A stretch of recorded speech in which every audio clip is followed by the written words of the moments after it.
할렐루야. 우리 찬송가 435장 함께 찬양하시면서 예배를 시작하겠습니다. 찬송가 435장입니다.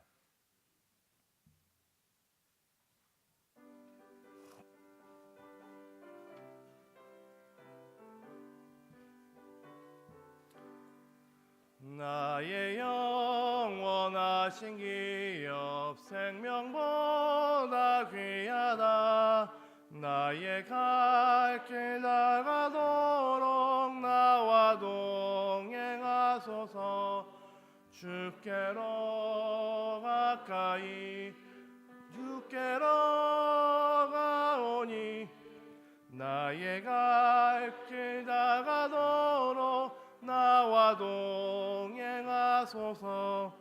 세상 부귀 안일함과 모든 명예 버리고 험한 길을 가는 동안 나와 동행하소서. 주께로 가까이 주께로 가오니 나의 갈 길 다가도록 나와 동행하소서.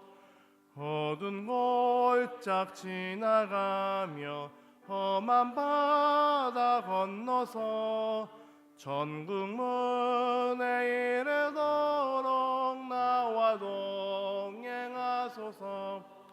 주께로 가까이 주께로 가오니 나의 갈 길 다가도록 나와 동행하소서. 아멘. 우리 356장 박수하시며 찬양하시겠습니다. 찬송가 356장입니다.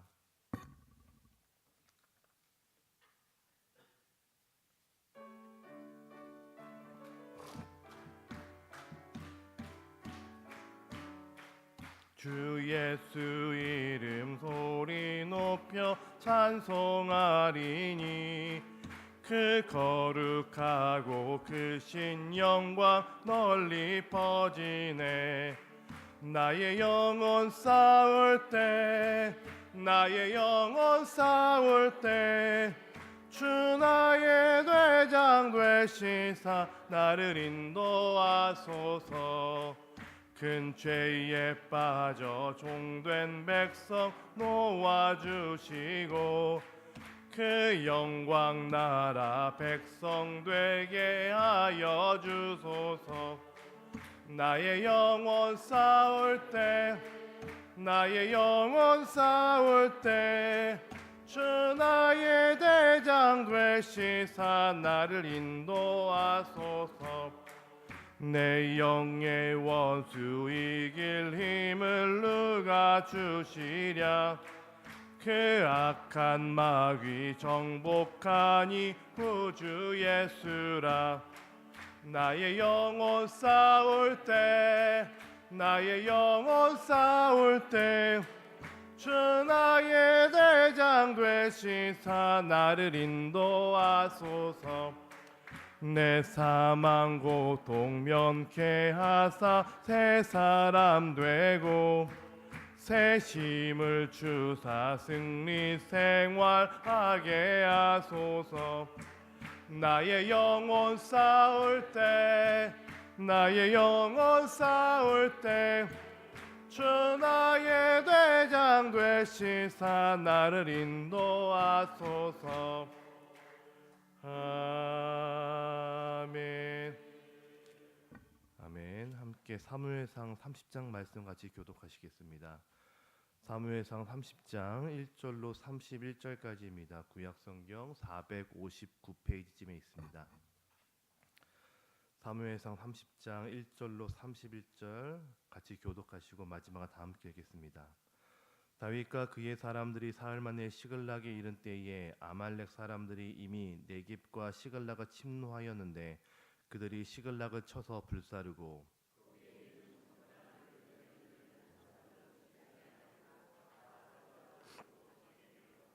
다윗과 그의 사람들이 성읍에 이르러 본즉 성읍이 불탔고 자기들의 아내와 자녀들이 사로잡혔는지라.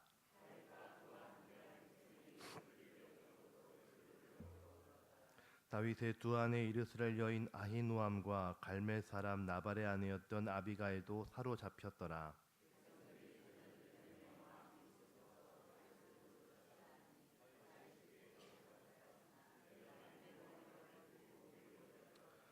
다윗이 아히멜렉의 아들 제사장 아비아달에게 이르되 원하건대 에봇을 내게로 가져오라. 아비아달이 에봇을 다윗에게로 가져오매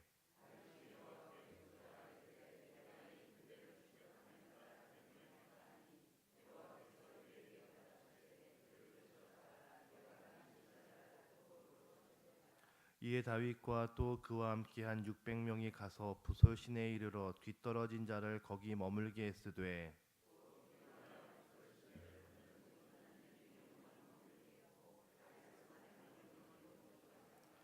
무리가 들에서 애굽 사람 하나를 만나 그를 다윗에게로 데려다가 떡을 주어 먹게 하며 물을 마시게 하고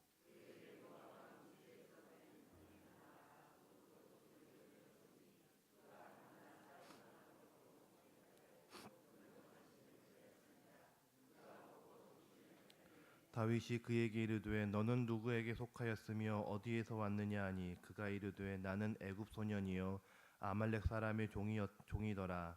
사흘 전에 병이 들매 주인이 나를 버렸나이다.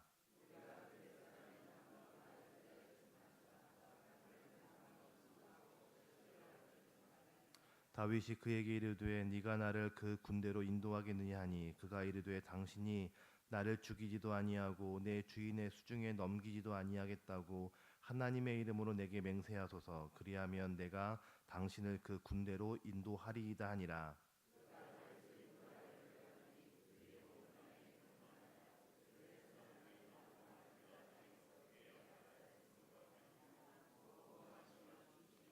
다윗이 새벽부터 이튿날 저물 때까지 그들을 치매 낙타를 타고 도망한 소년 400명 외에는 피한 사람이 없었더라.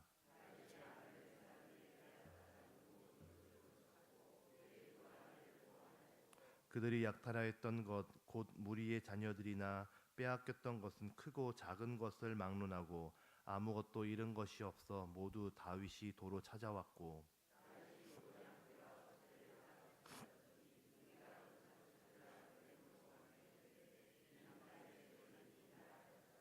다윗이 전에 피곤하여 능히 자기를 따르지 못하므로 부솔 시내에 머물게 한 200명에게 오매 그들이 다윗과 그와 함께한 백성을 영접하러 나오는지라. 다윗이 그 백성에게 이르러 문안하매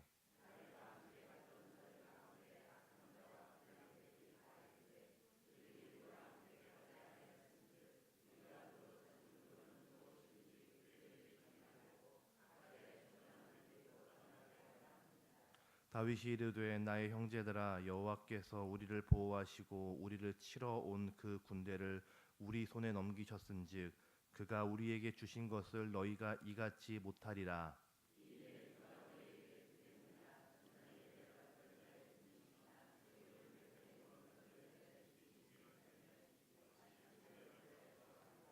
그날부터 다윗이 이것으로 이스라엘의 율례와 규례를 삼았더니 오늘까지 이르니라.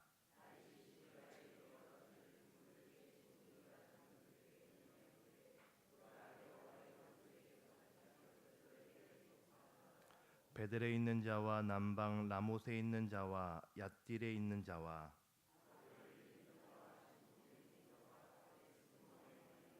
라갈에 있는 자와 여라문의 사람의 성읍들에 있는 자와 겐 사람의 성읍들에 있는 자와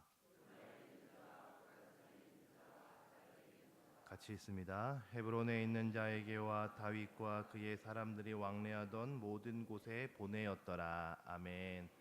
할렐루야. 오늘은 작은 차이는 큰 결과를 만들어낸다. 작은 차이는 큰 결과를 만들어낸다라는 말씀을 가지고 함께 은혜 나누겠습니다. 오늘 우리가 읽은 본문은 시글락으로 돌아온 다윗이 다시 하나님을 만나게 되면서 왕으로 준비가 되어가는 그런 장면입니다. 어제까지 살펴봤던 본문에서 다윗은 현실적인 안정을 꿈꾸며 살았습니다. 적당히 거짓말하고 적당히 사기치고 적당히 타협하고 적당하게 안정적으로 살고자 했습니다. 하지만 하나님의 사람은 그렇게 살아갈 수 없습니다. 다시 고난이 오고 위기가 닥쳐옵니다. 살아보려고 아둥바둥 1년 4개월 동안 블레셋이라고 하는 적진에서 고생을 합니다. 하지만 들어갈 때도 600명, 나올 때도 600명, 별 소득이 없었습니다. 여기서 우리는 꼭 기억할 것이 있습니다. 하나님의 사람들은 하나님의 법을 쪼지며 살아가야 합니다. 세상에 말하는 성공의 비법, 권모, 술수, 사기, 타협 이런 것들로 살아가면 처음에는 번창하는 것처럼 보이지만 나중에 돌아보면 돈도 새고 남는 것도 별로 없고 힘만 빠졌다라고 하는 것들을 깨닫게 됩니다.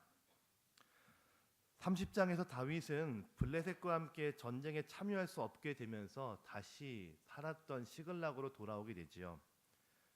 그런데 와보니까 동네가 난리였습니다. 재산은 다 없어지고 집들은 다 불타고 게다가 아이들과 여자들은 모두 아말렉의 포로가 되어 끌려가게 되었습니다. 그동안 다윗이 아말렉을 공격했기에 거기에 대한 복수였습니다. 특히 다윗의 군대는 지금 그 자리에 없었는데 지금 없다고 하는 첩보를 듣고 미리 기습한 것이었습니다. 본문 2절입니다. 거기에 있는 젊거나 늙은 여인들은 한 사람도 죽이지 아니하고 다 사로잡아 끌고 자기 길을 가더라. 사로잡다 이 말은요, 샤바라고 하는 말을 사용하는데요. 포로로 잡혀가다, 소유물로 삼다 이런 뜻입니다.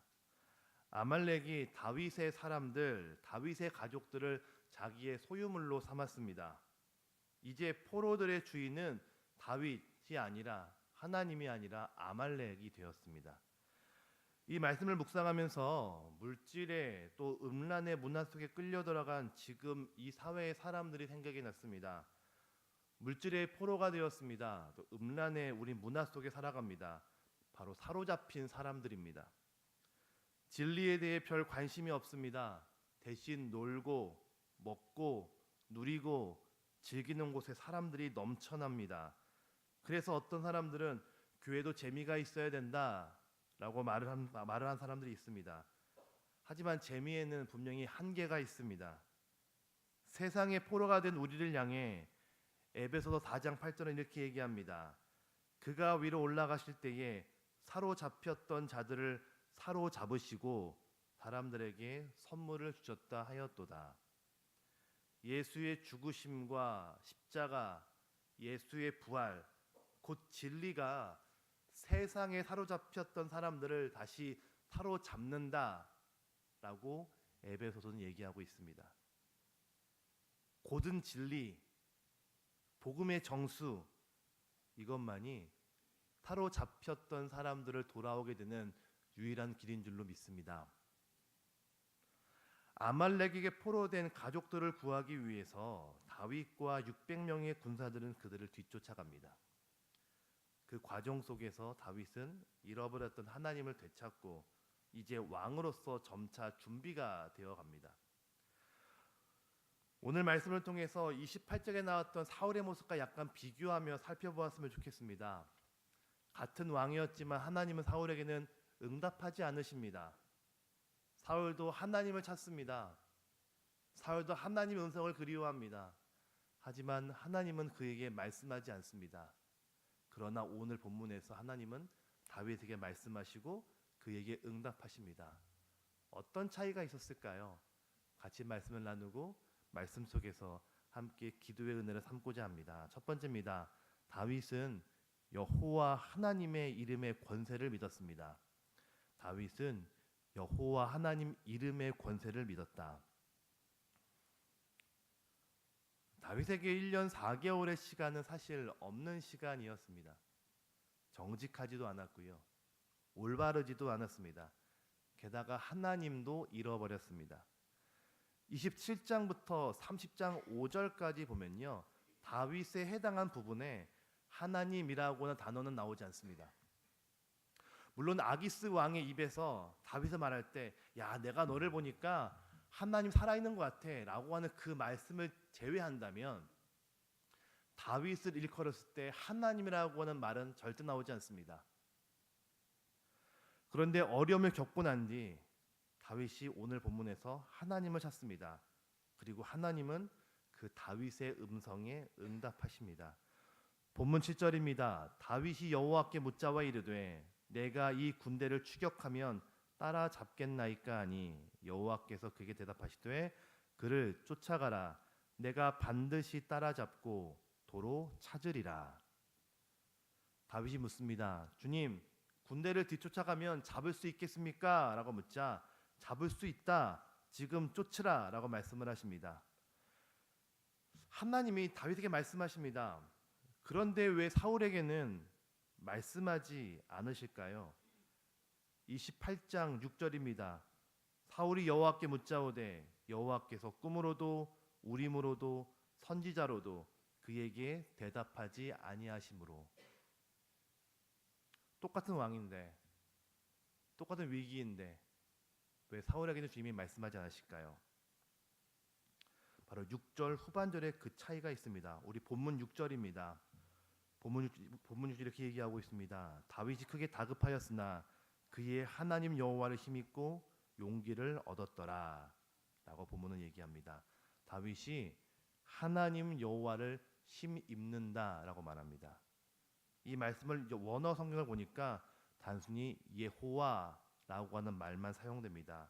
이 말은 야호와라고 하는 하나님의 이름인데 첫 글자가 아가 아닌 하나님을 경외하기에 예로 발음합니다. 그래서 예호와라고 발음을 합니다. 이 말을 히브리어 특성상 야훼라고 말하기도 합니다. 여호와의 이름이 등장하는 이유를 성경학자들은 영적 친밀함 때문이었다라고 말합니다. 영적 친밀함, 즉 하나님과 다윗과의 영적 친밀함이 깊었다라는 뜻입니다. 출애굽기 20장 24절에 이런 말씀이 있습니다. 내게 토단을 쌓고 그 위에 내 양과 소로 내 번제와 화목제를 드리라. 내가 내 이름을 기념하는 모든 곳에서 내게 임하여 복을 주리라. 내 이름을 기념하는 곳에 내가 복을 주겠다라고 말씀을 하십니다. 민수기 6장 24절로 26절이 있습니다. 우리 함께 찾아볼까요? 민수기 6장입니다. 민수기 6장 24절로 26절입니다. 민수기 6장 24절로 26절 구약성경 204페이지입니다. 우리 다 같이 한 목소리로 읽겠습니다. 여호와는 내게 복을 주시고 너를 지키기를 원하며 여호와는 그의 얼굴을 내게 비추사 은혜 베푸기를 원하며 여호와는 그 얼굴을 내게로 향하여 드사 평강 주시기를 원하노라 할지니라 하라. 27절입니다. 같이 읽습니다. 그들은 이같이 내 이름으로 이스라엘 자손에게 축복할지니 내가 그들에게 복을 주리라. 아멘. 그들은 이같이가 뭐겠습니까? 바로 앞에 24절부터 26절까지 이 복들을 얘기하고 있습니다. 내게 복 주고 지키고 하나님의 얼굴을 너에게 드러낼 것이고 항상 평강 주기를 원할 것이다. 이같이 누구의 이름으로? 내 이름으로. 주님이 내 이름으로 이 복들을 약속하신 것입니다. 다윗은 여호와의 이름, 그 이름의 권세를 믿었습니다. 즉 이 복이 나에게 있을 것입니다라고 하는 그 이름의 권세, 이름의 능력을 붙잡았다라는 것입니다. 어릴 때 동네 슈퍼에 가서 외상을 할 때 꼭 이렇게 합니다. 엄마가 이따 드린대요 라고 얘기합니다. 누구의 엄마? 그 이름만으로 물건을 가져갈 수 있습니다. 엄마 이름이 가진 권세이지요. 다윗은 여호와의 이름을 믿었습니다. 그리고 본문 6절 마지막 단어 용기를 얻었다. 이 말은 딱 달라붙어 있다 이런 말입니다. 여호와 그 이름의 능력에 딱 달라붙어 있었습니다. 하나님의 이름을 외치고 붙잡고 딱 달라붙어 있었더니 주님은 나에게 은혜를 주시고 복을 주시고 여호와의 얼굴을 비추시기를 원하는 분이다. 내가 그 복을 주겠노라 라고 붙잡았더니 복을 주셨습니다. 그 이름의 권세에 능력이 있었습니다. 그 고백으로 주님께 붙잡고 나아갔더니 주님은 놀라운 복을 그에게 주셨습니다. 로마서 10장 13절입니다. 누구든지 주의 이름을 부르는 자는 구원을 받으리라. 바로 주의 이름, 여호와의 이름, 여호와의 이름의 권세, 이것들을 붙잡았을 때 하나님은 말씀하셨고 하나님은 응답하셨습니다. 하나님은 오늘 하루 그 여호와의 이름을 믿는 저와 여러분 되시길 주님의 이름으로 축원합니다. 우리가 그분에게 딱 달라붙어 있을 때, 그 이름의 권세, 이름의 능력을 붙잡고 있을 때 하나님은 우리에게 말씀하시고 응답하시고 복의 복을 도와여 주시는 놀라운 분인 줄로 우리는 믿습니다. 두 번째입니다. 매일 하늘의 양식을 먹었습니다. 매일 하늘의 양식을 먹었다. 아말렉을 공격하러 가지만 도대체 어디로 갔는지 알 수가 없습니다. 그런데 들에서 애굽 사람 한 명을 만나게 됩니다. 그는 아파 보였고 매우 지쳐 보였습니다. 그에게 떡을 주고 물을 마시게 합니다. 그랬더니 정신을 차립니다. 오늘 본문 11절입니다. 무리가 들에서 애굽 사람 하나를 만나 그를 다윗에게로 데려다가 떡을 주어 먹게 하며 물을 마시게 하고. 떡, 레헴이란 단어인데요. 라함, 즉 싸우다, 겨루다라고 하는 말에서 나왔습니다. 그러니 떡은 싸울 수 있는 힘을 줄 수 있는 먹을 양식, 이렇게 해석할 수가 있습니다. 우리가 싸워갈 수 있는 최소한의 힘을 줄 수 있는 양식. 신명기 8장 3절에 이렇게 얘기합니다. 사람이 떡으로만 사는 것이 아니요 여호와의 입에서 나오는 모든 말씀으로 사는 것이라. 우리가 싸우기 위해선 육적인 떡뿐만 아니라 영적인 떡, 말씀이 있어야 함을 말합니다. 시편 104편 15절에 이렇게 말합니다.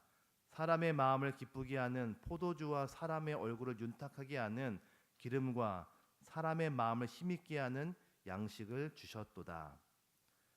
양식을 먹을 때 힘이 있다라는 것입니다. 그럼 떡, 이게 무엇일까요? 바로 진리 되신 말씀입니다. 말씀을 먹을 때 세상을 싸워 이길 수 있는 힘이 생긴다라고 본문은 우리에게 말하고 있습니다. 그런 물은 무엇일까요? 물은 여러 가지 의미로 사용되지만요, 하나님의 치유와 회복을 말합니다.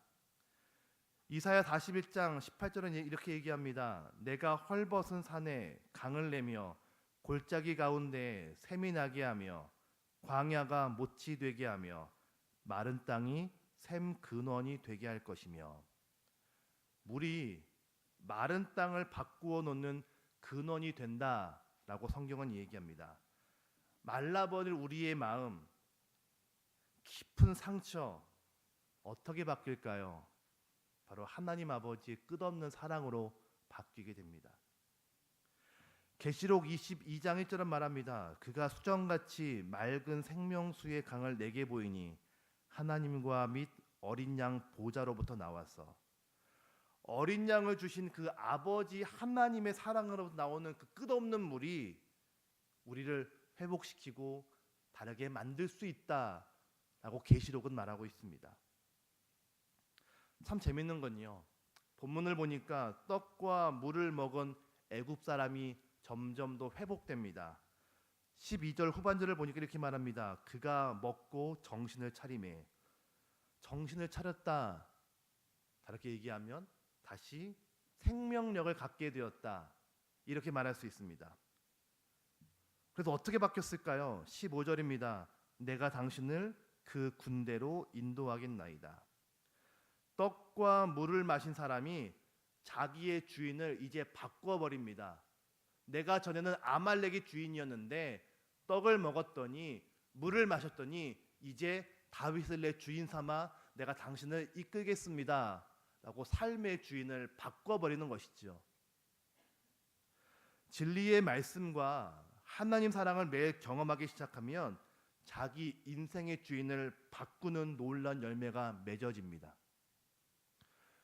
요즘 시대를 포스트 모더니즘이라고 얘기합니다.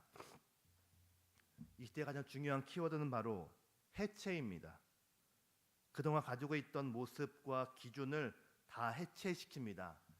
남녀의 성, 또 가정, 스승과 제자의 관계, 권위, 국가, 우리가 알고 있던 모든 기준과 가치를 왜? 라고 하는 질문을 던지면서 해체시킵니다. 그러니 점점 기준이 모호해집니다. 정답도 없습니다. 대신 왜? 라고 하는 질문만 남습니다. 기준이 없고 정답이 없다 보니까 사람들의 기준은 자기가 되었습니다. 내가 기준이 됩니다. 내가 재밌고 내가 즐겁고 내가 좋으면 그만이죠. 바로 나, 자아가 기준이 됩니다. 동성애, 욜로 다 비슷한 현상입니다. 여러분, 나를 즐겁게 하기 위해서는 뭐가 필요할까요? 돈이 필요합니다. 그럼 돈을 많이 벌어야 되겠지요. 그럼 돈을 벌고 난 다음에는 어떻게 합니까? 즐겨야죠. 누려야죠. 먹고 마시고 방탕하게 살아갑니다. 즉 먹는 현상, 성적 타락, 점점 더 야기되는 우리들의 시대의 모습입니다. 이런 현실을 향해 아모스 선지자가 이렇게 얘기합니다. 아모스 8장 11절입니다. 주 여호와의 말씀이니라. 보라, 날이 이를지라. 내가 기근을 땅에 보내리니 양식이 없어 주림이 아니며 물이 없어 가람도 아니요 여호와의 말씀을 듣지 못한 기갈이라. 지금 우리를 향한 말씀이 아닐까요? 먹을 게 없습니까? 놀러 갈 곳이 없나요? 돈이 없을까요? 아닙니다. 넘쳐납니다. 풍성합니다. 그런데 왜 점점 우리의 마음은 강팍해져 갈까요? 바로 하나님의 말씀을 듣지 못해서 영적 기근이 일어나는 것입니다. 그럼 우리는 어떻게 살아갈 수 있을까요? 매일 하나님의 말씀, 영적 만나를 먹어야 됩니다. 매일마다 주시는 하늘의 만나, 매일마다 주시는 하나님의 말씀, 그 진리가, 그 끊임없는 영적 갈급함이 우리를 더욱더 건강하게 그리고 영적으로 살찌울 줄로 믿습니다. 마지막 세 번째입니다. 하나님의 눈으로 사람을 보았습니다. 하나님의 눈으로 사람을 보았다. 다윗은 아말렉과의 전쟁에서 큰 승리를 얻습니다. 그런데 600명의 군인들과 얻은 승리가 아니라 사실 400명과 함께 얻은 승리였습니다. 중간에 200명은 힘이 들어서 낙오한 상태였기 때문입니다. 전쟁에 이겨 전리품을 챙겨갖고 나왔을 때 군사들이 이렇게 얘기합니다. 200명은 함께 오지 않았으니까 우리끼리 이 전리품을 함께 나누는 것이 어떻겠습니까? 라고 말을 합니다. 그때 다윗이 이렇게 말합니다. 본문 23절입니다. 다윗이 이르되 나의 형제들아 여호와께서 우리를 보호하시고 우리를 치러 온 그 군대를 우리 손에 넘기셨은즉 그가 우리에게 주신 것을 너희가 이같이 못하리라. 이 승리는 우리의 승리가 아닌 하나님의 주신 승리이기에 같이 오지 못한 사람들과도 함께 나누어야 된다라고 말합니다. 그래서 전리품을 모두 함께 나누고 26절부터 31절까지는 온 동네에 있는 사람들과 함께 이 승리의 기쁨을 나누기 시작합니다. 사람의 마음이 참 간사합니다. 작은 것 하나에 마음을 다칠 수 있습니다. 별것 아닌 물건 때문에 상처를 받고 별말 아닌 농담 한마디에 시험 들기도 합니다. 다윗은 물질에 욕심내지 않습니다. 대신 하나님의 눈으로 사람을 봅니다. 그랬더니 아말렉과의 전투는 하나님이 주신 것이요 하나님의 명령이 함께한 사람들과 누릴 기쁨의 전리품이었습니다. 그래서 서로 나누고 베풉니다. 그랬더니 모든 사람들이 다윗을 칭찬하고 모든 민심이 다윗에게 집중되어 갑니다. 바로 하나님이 그를 왕으로 세우시는 모습이었습니다. 작은 이익을 얻고 사람의 마음을 잃어버리는 우매한 사람이 있습니다. 바로 바보 같은 사람들이죠. 반면 작은 것을 손에 본다 할지라도 사람의 마음을 얻는 사람들도 있습니다. 큰 사람입니다. 하나님의 눈으로 물질을 보고 하나님의 눈으로 사람을 보면 우리 역시 현명하게 또 지혜롭게 살아갈 수 있습니다. 중요한 건 하나님을 통해 얻는 복이 아니라 하나님의 눈으로 사람을 보고 하나님의 눈으로 물질을 보고 하나님의 눈으로 세상을 바라보는 분별력입니다. 사랑하는 여러분, 오늘 주신 말씀 속에서 하나님을 얻고 또 하나님의 마음을 품고 또 하나님의 눈으로 세상을 바라봤을 때 이를 통해 주실 거룩한 하나님의 복을 누리시는 저와 여러분 되시기를 주님의 이름으로 축원합니다. 같이 기도하겠습니다. 주님 감사합니다. 하루의 시작을 주님과 함께 할 수 있게 하심에 너무도 감사를 드립니다. 오늘 하루가 여호와 하나님의 이름을 권세를 믿는 그런 하루가 되기를 원합니다. 능력의 주님, 영원한 생명을 주신 주님, 그리고 우리에게 매일의 말씀과 하나님의 거룩한 사랑을 주신 그 이름의 권세를 믿고 하루를 살아가는 오늘 우리가 되게 하여 주시옵소서. 진리의 말씀 속에서 드러내신 하나님을 알아가게 하시고 이를 통하여 진실된 하나님의 그 사랑과 자비를 매일 경험하여서 분별이 없고 기준이 없는 이 땅 가운데 하나님의 거룩한 법을 만들어가는 믿음의 귀한 사람들이 다 되게 하여 주시옵소서.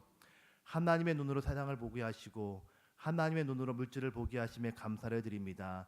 그 마음을 다해서 주님 귀한 힘을 주님께 가지고 나온 손길들이 있사오니 하늘의 신령한 복과 땅의 기름진 복이 넘쳐 흐를 수 있도록 주여 인도하여 주시옵소서. 함께 기도할 때에 성령의 놀라운 기름 부으심이 우리 가운데 있게 될 줄로 믿습니다. 함께 하시고 역사하여 주셔서 내 말만 되풀이하는 것이 아니라 하나님 마음과 하나님의 음성을 듣고 주님께 합당한 기도를 올려드릴 수 있는 거룩한 은혜의 시간, 소통의 자리가 될 수 있도록 주여 축복하여 주시옵소서. 감사드리고 예수님의 이름으로 기도드립니다. 아멘.